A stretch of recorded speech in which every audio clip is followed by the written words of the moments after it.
ली सियांग की माँ की जान ले ली थी। यही वजह थी कि ली सियांग ली दोहन से इतनी नफरत करती थी। तभी हमें प्रेजेंट का सीन दिखाया जाता है।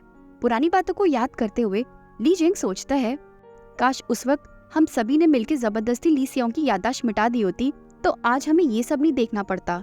आज जो ये सब कुछ हो रहा है ये सभी उन स्टूपिड फॉक्सेस की वजह से हो रहा है। अगर मेरा बस चले तो मैं सबकी जान ले लूं। तभी फॉक्सेस के बारे में सोचते हुए ली जियांग को अपनी फॉक्स की याद आ जाती है कि कैसे उसकी फॉक्स ने उसके सामने कन्फेस किया था।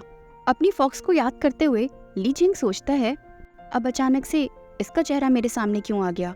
वैसे काफी टाइम हो गया उससे मिले हुए, क्या इस वक्त वो मेरी फिक्र कर रही होगी या फिर ये भी हो सकता है कि वो मेरे लिए रो रही होगी।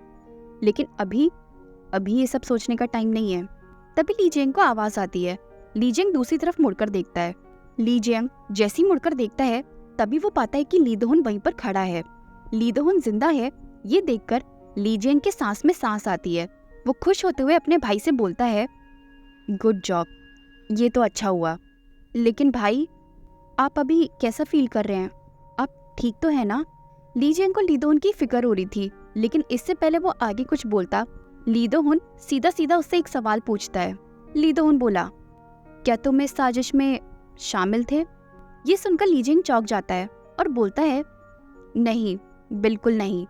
पिछले कुछ दिनों में ली दोहन और युनवो के साथ जो कुछ भी हुआ था वो सब कुछ सोचते हुए ली दोहन को काफी ज्यादा गुस्सा आने लगता है। ली दोहन बहुत ही गुस्से में बोला, तो फिर अब से तुम इस मैटर से दूर रहोगे, क्योंकि मैं नहीं चाहता कि तुम्हारे हाथ अपने ही भाई के खून से रंगे। ली दोहन के सिर पर इस वक्त खून सवार था। ली दोहन ली जियांग को इंस्ट्रक्शन देते हुए आगे बोला, तुम मेन हाउस वापस चले जाओ। वहीं दूसरी तरफ सभी लोग ली जियांग के बाहर आने का बेसब्री से इंतजार कर रहे होते हैं। तभी ली दोहन अच्छे से रेडी होकर अपने कमरे से बाहर निकल कर आता है। ली दोहन को जिंदा देखकर सबकी आंखें फटी की फटी रह जाती हैं। इनमें से बहुत सारे लोग ऐसे थे जो ली दोहन के दुश्मन थे और उन्हें उम्मीद थी कि इस बरसक पीरियड में तो ली दोहन मर ही जाएगा, लेकिन ऐसा कुछ भी नहीं होता है। उन सबको वहां देखकर ली दोहन सोचता है, तो इन सभी में से बहुत सारे इमाई ने किवॉन सुंगजे की साइड ऑलरेडी ले ली है। तभी ली जियांग के फादर यानी ली दोहन के अंकल उसके पास आते हैं और बहुत ही खुशी से बोलते हैं, ली दोहन, तुम्हें देखकर मुझे खुशी हुई। चलो अब जल्दी से जाकर अपनी माँ से मिल लो, उन्हें तुम्हारी बहुत चिंता हो रही है। ली दोहन बहुत ही स्ट्रिक्ट टोन में बोला, लेकिन उससे पहले मुझे आपसे अकेले में कुछ बात करनी है अंकल। ली दोहन की बात मानते हुए ली जियांग के फादर उसके साथ एक अलग से रूम में चले जाते हैं। रूम में जाते ही ली दोहन सबसे पहला सवाल पूछता है, कॉन्ट्रैक्ट टूट जाने के बाद जब चीजें अनस्टेबल हो जाती हैं तो उस वक्त फॉक्स क्लैन के साथ क्या होता है? अंकल, आप जो भी बोलेंगे बहुत ही सोच समझ कर बोलना। ली जियांग के फादर कुछ सोचते हैं और उसके बाद बोलते हैं, वो मरते नहीं हैं। अपने अंकल की बात सुनते ही ली दोहन हंसते हुए बोला, मरा तो मैं भी नहीं, लेकिन मैंने वो दर्द झेला है जो मौत से भी ज्यादा बदतर है। इसीलिए जब मैं इतना सफर कर सकता हूँ तो फॉक्स का क्या होता होगा? उनकी तो बॉडी भी इतनी वीक होती है, वो कितने कमजोर होते हैं, क्या वो इतना दर्द झेल पाते होंगे? ली दोहन को इस वक्त युनवो की काफी फिक्र हो रही थी। उसे ही लग रहा था जब उसे इतना दर्द झेलना पड़ा है तो युनवो इस वक्त कितना पेन झेल रही होगी और वो इस वक्त किस हालत में होगी। ली दोहन आगे पूछता है, क्या आपको अभी तक पता चला कि उन लोगों ने कॉन्ट्रैक्ट ब्रेक कैसे किया? ली जियांग के फादर बोले, मैं श्योर तो नहीं हूँ, लेकिन मैं गेस कर सकता हूँ। क्या? ली दोहन ने पूछा। ली जियांग के फादर थोड़ी देर चुप खड़े रहते हैं। उनकी तरफ से जवाब ना मिलते हुए ली दोहन थोड़ा स्ट्रिक्ट टोन में बोलता है, अंकल, मुझे दोबारा सवाल पूछने के लिए मजबूर मत कीजिए। अगर ली सियांग इन सभी में इन्वॉल्व्ड है तो मजबूरन मुझे आपके साथ भी कठोरता के साथ पेश आना पड़ेगा। फिर ली जियांग के फादर ली दोहन को कहानी बताना शुरू करते हैं।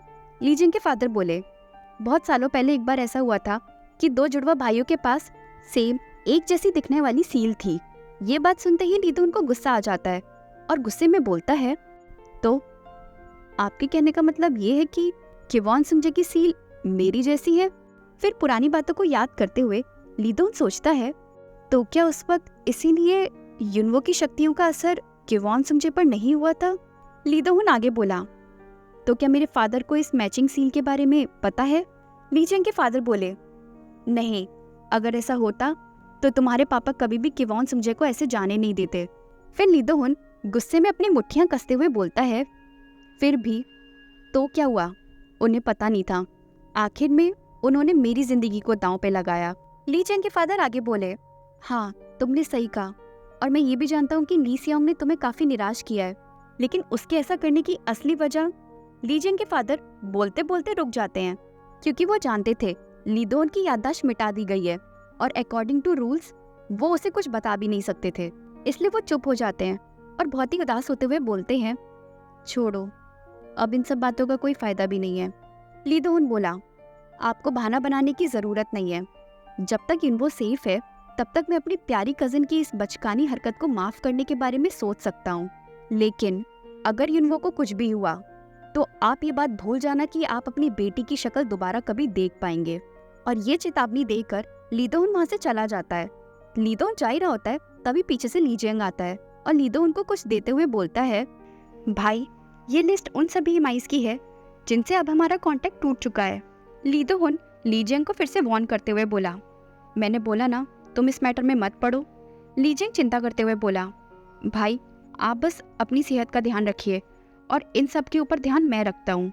हम सब में से कोई नहीं जानता है कि किवॉन सुंजे कितना ताकतवर हो चुका है, लेकिन उसे हमारे बारे में सब कुछ पता है और ये हमारे लिए अच्छी बात नहीं है। ली जेंग की बात सुनकर लीदून सोचता है कि ये तो और भी बुरा हाल है। गो युनवो उनके कैद में है और उन्हें हमारी स्ट्रेंथ और वीकनेस के बारे में सब कुछ पता है। मेरी कंडीशन अभी स्टेबल भी नहीं है। ऐसी सिचुएशन में सिर्फ एक ही इमाई है जिसने मुझे धोखा नहीं दिया, और वो है ली जेंग। अब यही मेरा सबसे बड़ा एलाई है और मेरा राइट हैंड, और गो युनवो को ढूंढने में मुझे ली जेंग की मदद लेनी ही होगी। तभी ली जेंग आगे बोला, भाई प्रॉब्लम तो ये है कि अगर गो युनवो और किवॉन सुंजे ने कॉन्ट्रैक्ट बना लिया होगा और अगर हम फिर से ज़बरदस्ती उनका कॉन्ट्रैक्ट तोड़वाएंगे तो हो सकता है इस बार गो युनवो की जान चली जाए। ये बात सुनकर लीदून चौंक जाता है। ली जेंग आगे बोला, भाई क्या आप श्योर हैं कि गो युनवो आपको धोखा नहीं देगी, या फिर हमारे ढूंढने से पहले वो किवॉन सुंजे के साथ कॉन्ट्रैक्ट नहीं बनाएगी? ली जेंग की बात सुनकर और पुरानी सारी यादों को याद करते हुए लीदून सोचता है कि उन दोनों के बीच कुछ ऐसा है जो मेरे पास नहीं है, और वो है उन दोनों का 23 साल का बॉन्ड, जिसकी वजह से वो दोनों एक दूसरे पर आंख बंद करके भरोसा करते हैं। उन दोनों ने लाइफ के अप्स एंड डाउन साथ में देखे हैं, हर मुसीबत का सामना साथ में किया है। उन दोनों का जो रिलेशन है वो मुझसे बहुत अलग है।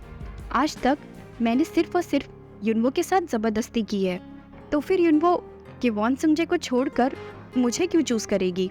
और खुद से यही सवाल पूछते पूछते लीदोन हंसने लगता है और आगे सोचता है, और मुझे तो ऐसा एक भी रीज़न नहीं मिल रहा जिसकी वजह से युनवो किवॉन सुंजे को छोड़कर मेरे पास आएगी।